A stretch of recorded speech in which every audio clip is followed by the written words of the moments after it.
The Assassin.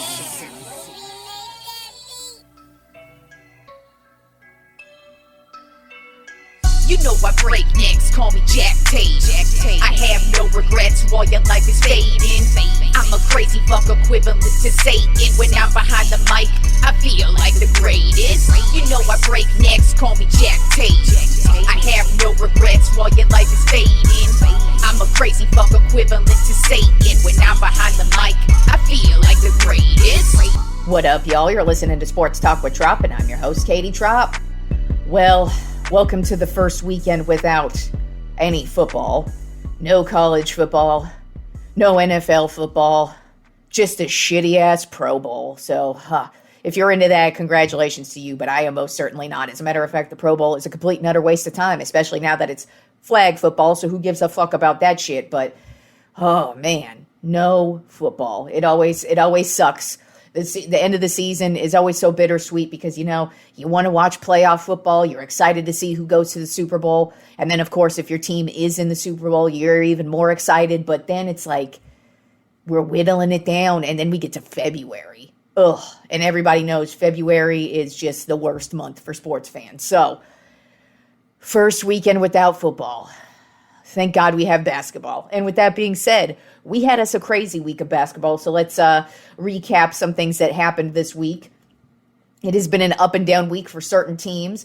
Let's go ahead and begin on Monday night. The Denver Nuggets beat the Milwaukee Bucks in a very close matchup, 113-107. This was actually Doc Rivers' debut as the coach for the Milwaukee Bucks. And Jokic do what Jokic do, and that is get a triple-double. He had 25 points, 16 rebounds, and 12 assists. And then he also got a big boost from Jamal Murray, who also had 35 points. Milwaukee played a good game. It's just down the stretch, they just kind of faltered. And Denver, they are the defending champs, so got to bring your A game to them every time. And it just wasn't, it just was not Milwaukee's night. So Denver got the win 113-107. Then also on Monday night, we had a big game between division rivals, the Minnesota Timberwolves and the Oklahoma City Thunder. And the Timberwolves ended up winning a close one, 107-101. Anthony Edwards had a big night, 27 points. Karl Anthony Towns had a double-double with 21 points and 10 rebounds. And then Rudy Gobert also had a double-double with 12 points and 18 rebounds. So the big three right there, they are getting stronger as the season goes on. And they took out a good team. And, I mean, it was a battle between both of them. But Minnesota got the best of Oklahoma City in that matchup. And then also on Monday night, we had the Cleveland Cavaliers take out the Los Angeles Clippers 118-108. The Clippers had been on a nice little winning streak there until they walked into Cleveland, who's actually now on a winning streak themselves. Donovan Mitchell had a double-double, 28 points, 12 assists. But on the opposite side of the court, Kawhi Leonard had a huge night, 30 points. He's actually having a fantastic season so far. Now that he's not injured, you know, Kawhi is one of the best players in the league. And so far, having a fantastic season. So we'll see what the Clippers are able to do. But they did get beat by Cleveland. Then on Tuesday night, the Boston Celtics just beat the Indiana Pacers 129-124. Jason Tatum had a huge night with 30 points, and then Jaylen Brown also had a nice night with 25 points. And you know, Indiana, they've been playing really well this year. They're just they're a silent but deadly team, and they've been taking it to every team that they've played this year, and they've beat some really good teams as well along the way. So it's going to be interesting to see if Indiana is able to kind of keep this up.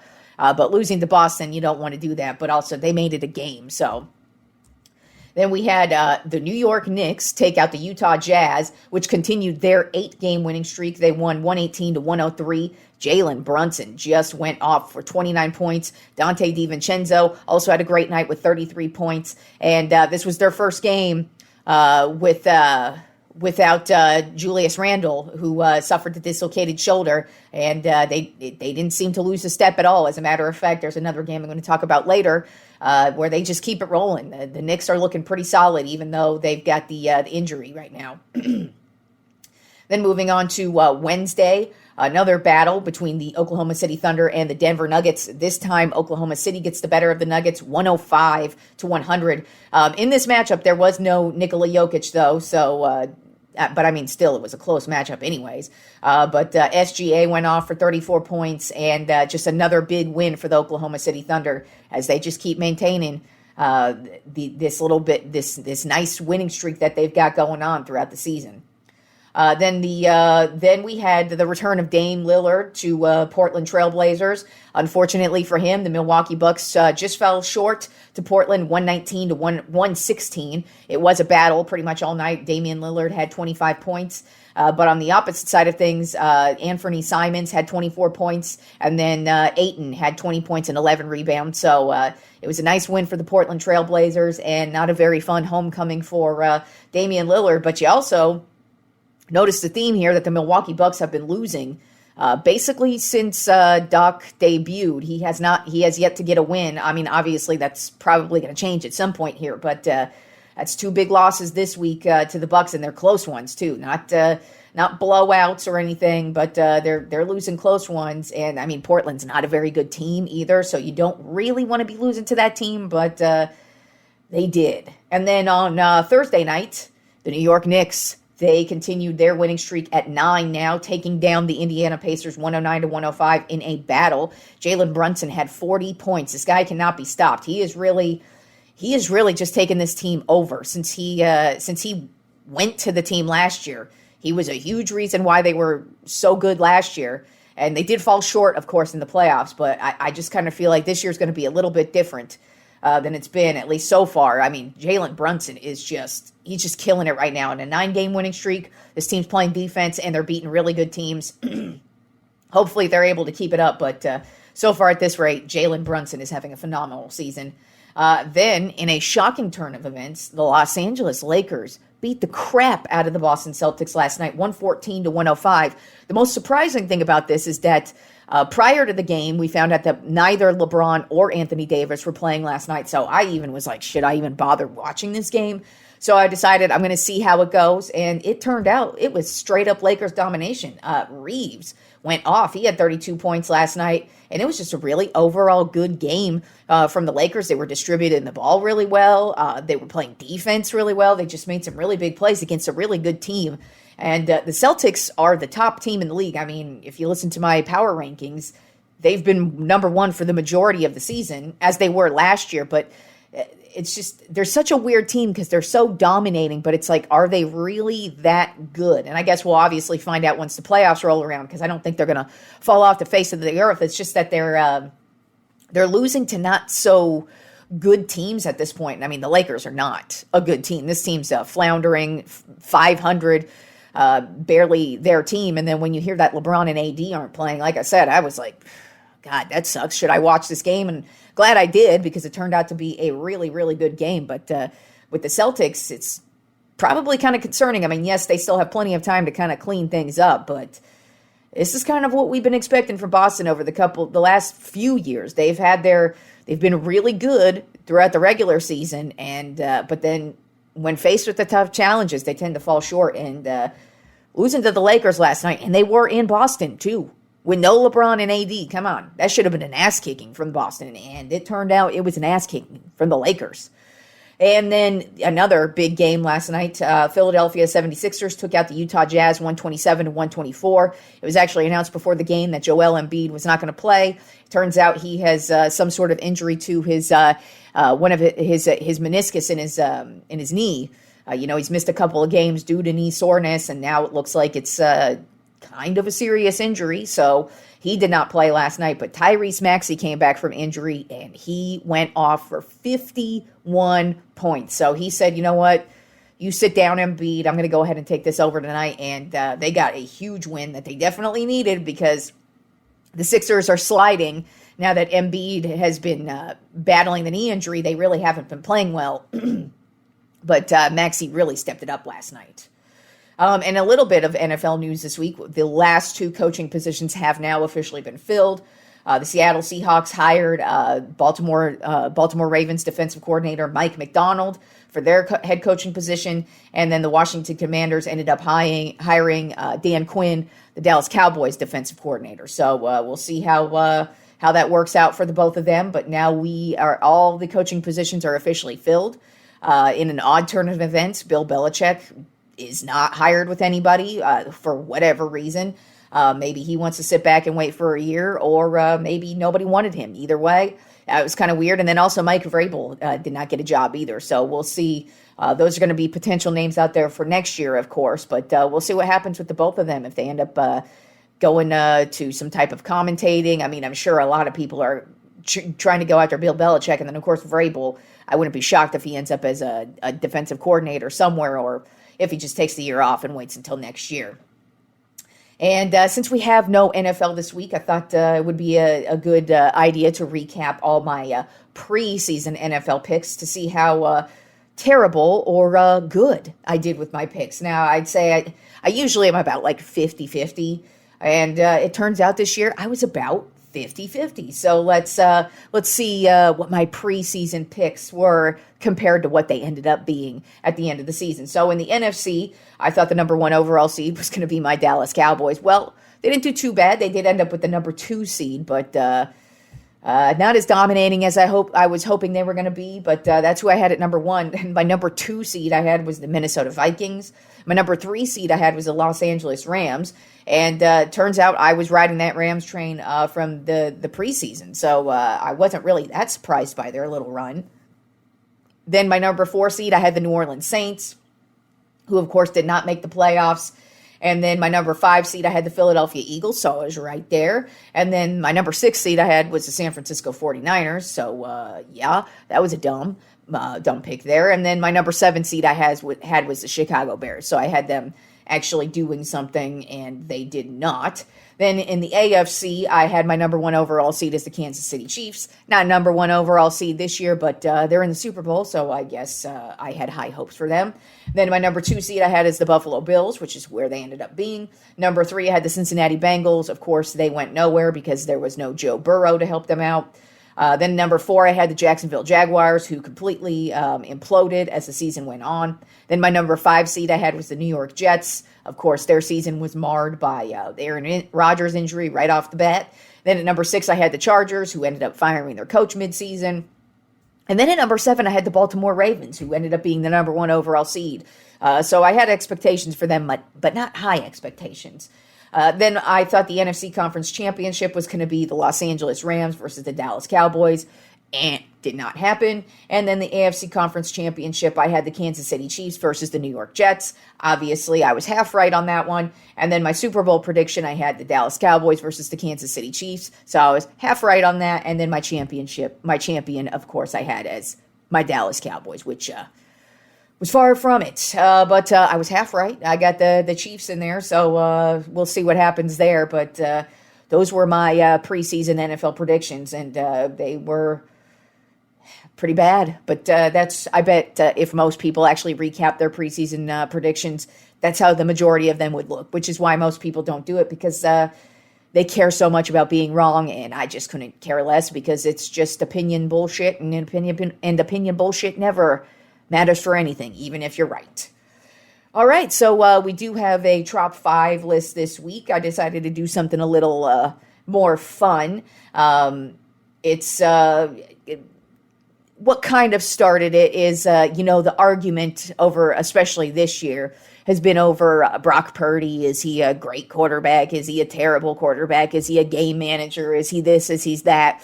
And I've been pretty consistent with my opinion on him. So far, I've been impressed with what he's done, but he's only 2 years in the league as a starter. You never know where somebody's career is going to end up. I mean, let's use Russell Wilson as the perfect example. The dude goes from being drafted by the Seattle Seahawks, kind of being, he was drafted low, about third, fourth round. I can't remember. I think it was third or fourth, one of those two.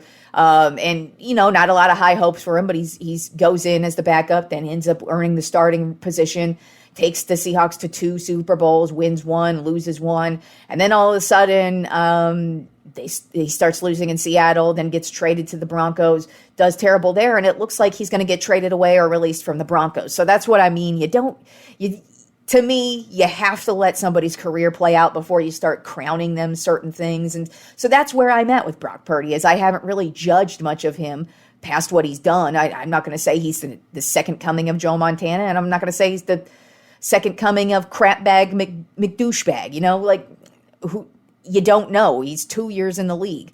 So with that being said, I decided to do the top 5 mediocre Super Bowl champion quarterbacks because there are some mediocre quarterbacks who have actually ended up winning the Super Bowl. Now, if you actually look at the list of Super Bowl winning quarterbacks, because these are Super Bowl winning quarterbacks, not just guys who have made the Super Bowl, but these are ones who have actually won the Super Bowl, because any chump can pretty much just make the Super Bowl. Winning, it's a big deal.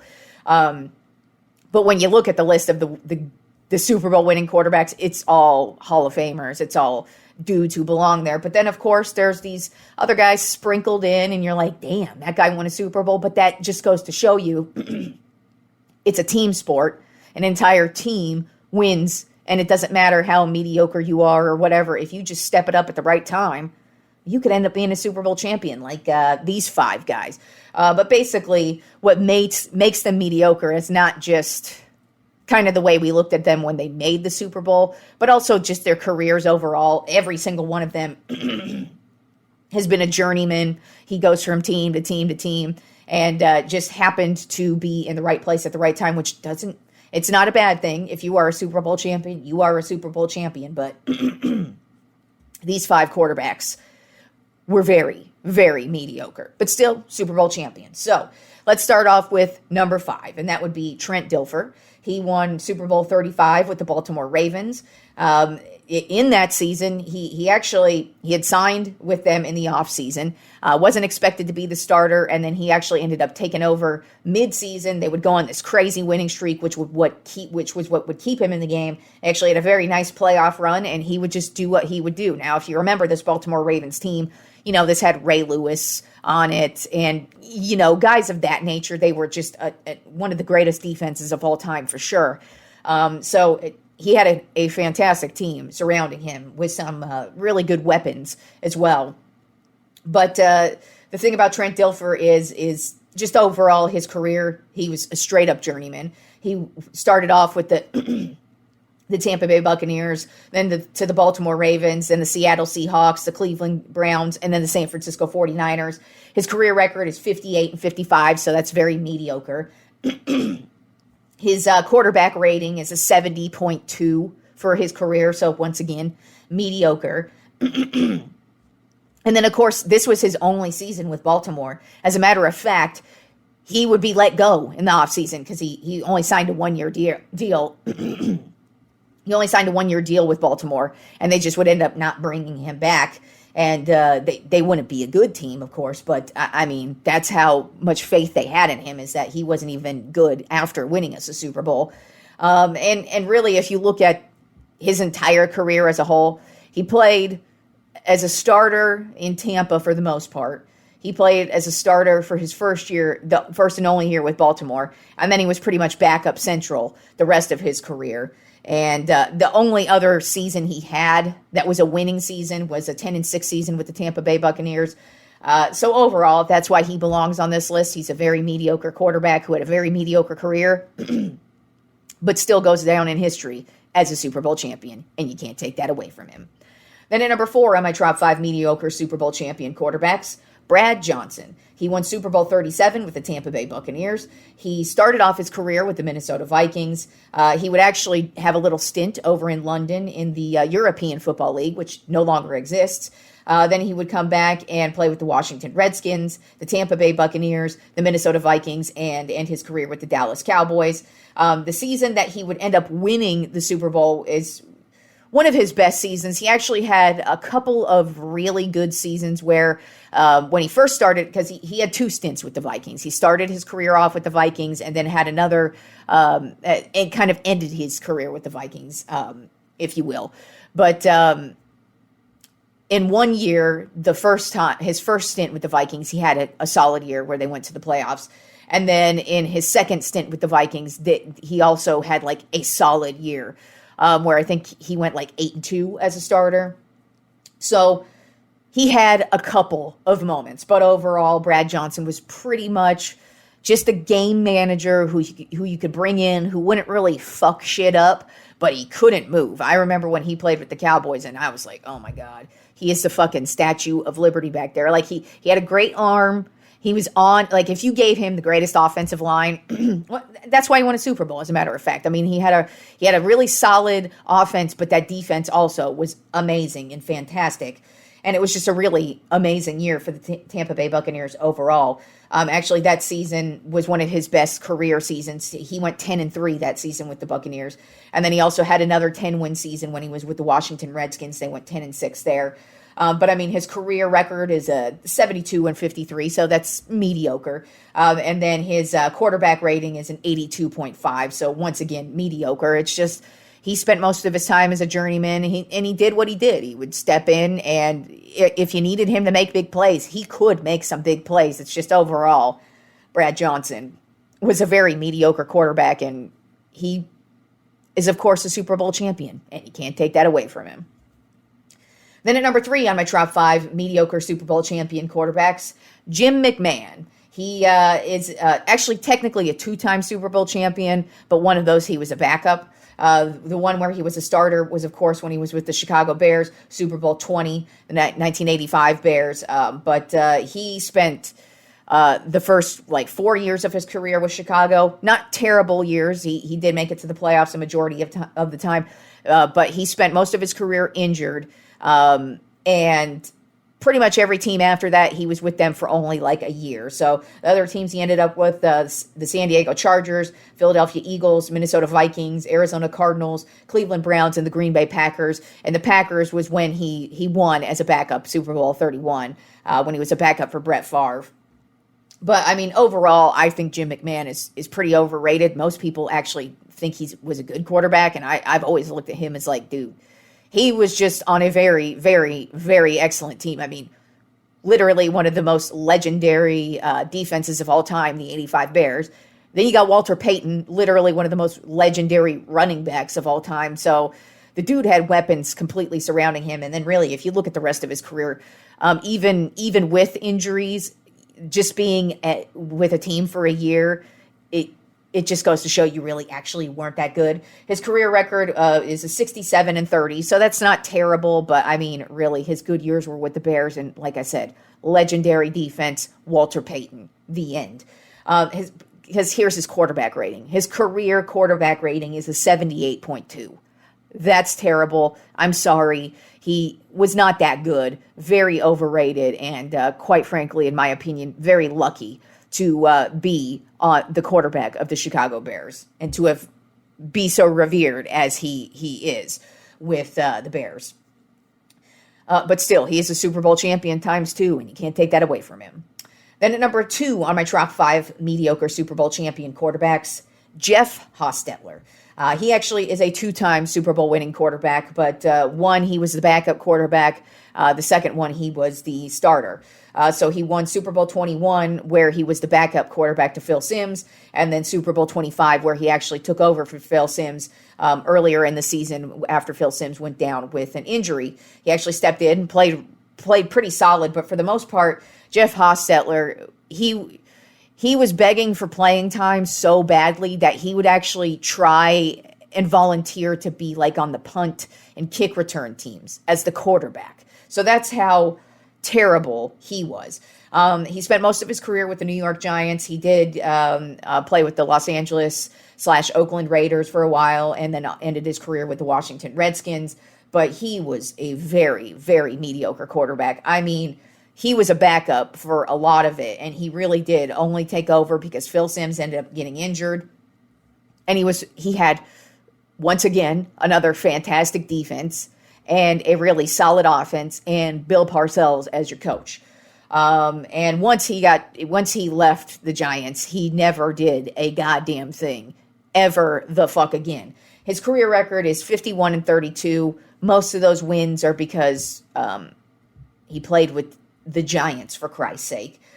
His quarterback rating is a paltry 80.5. So Jeff Hostetler, to me, it's always been amazing to even say that he's a Super Bowl champion, but he is, and you can't take that away from him. But number 1 on my top 5 mediocre Super Bowl champion quarterbacks is Nick Foles. He won Super Bowl 52 with the Philadelphia Eagles, And talk about journeyman. This guy has played with the Philadelphia Eagles, the St. Louis Rams, the Kansas City Chiefs, the Philadelphia Eagles again, the Jacksonville Jaguars, the Chicago Bears, and the Indianapolis Colts. And then finally just had to just go off into non-existence. I don't even think he's officially retired. It's just nobody has signed his bunk ass. And I mean, let's just start off with the obvious on this dude. This dude has never, in his entire career, started an entire season, even when he won the Super Bowl, because he took over for Carson Wentz. Carson Wentz got injured towards the end of the season that year, and then he just had this magical playoff run, and they ended up winning the Super Bowl. And don't get me wrong, he stepped in and played his role, but overall, Nick Foles is just straight up backup. That's all he has ever been. The only time he starts is when he's not, or when somebody else is injured. So he pretty much is one of the luckiest players of all time to even have a Super Bowl ring. His career record is a 29-29, so that's the ultimate mediocrity right there. And his quarterback rating is an 86.2. So, yeah, he's a pretty terrible quarterback, but guess what? He's won the Super Bowl, and you can't take that away from him. He even has a freaking statue outside of the Philadelphia Eagles stadium because it's the play that pretty much won the Super Bowl for them. So congratulations to you, Nick Foles. You are literally one of the most mediocre motherfuckers to ever win a Super Bowl. But guess what? You got you a statue. So you can't take that shit away from him, can you? So, yeah, that's this week's Trop 5. Try and get through this depressing weekend of no football. Enjoy all the basketball because we've got plenty of college and NBA basketball on tap. And I will talk to you fools on Monday.